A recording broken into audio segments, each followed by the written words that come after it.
Olá, crianças, tudo bem?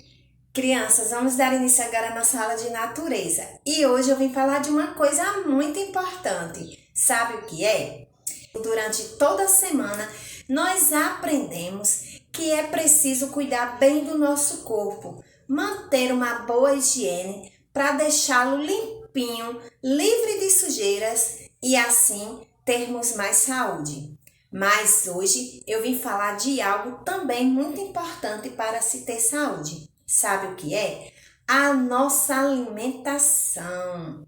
Vocês sabiam, crianças, que uma boa alimentação, ela também traz um resultado muito bom, muito positivo para a gente ter saúde e crescer forte? Isso mesmo. Por isso, é muito importante sempre incluirmos no nosso cardápio ou na nossa alimentação frutas, pois elas são ricas em vitaminas, isso mesmo, que vão nos deixar fortes, saudáveis.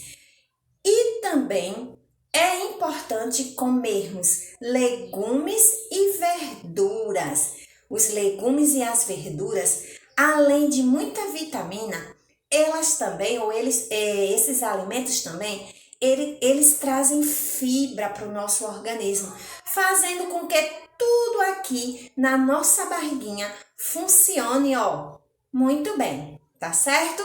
Assim, comendo frutas, verduras e legumes, vocês aí em casa vão poder crescer fortes e saudáveis e vão ficar bastante resistentes às doenças, tá certo?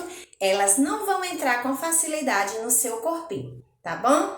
A nossa aula de natureza fica por aqui. Espero que vocês tenham gostado da aula de hoje. Até o nosso próximo momento, se Deus quiser. Beijo! Fiquem com Deus!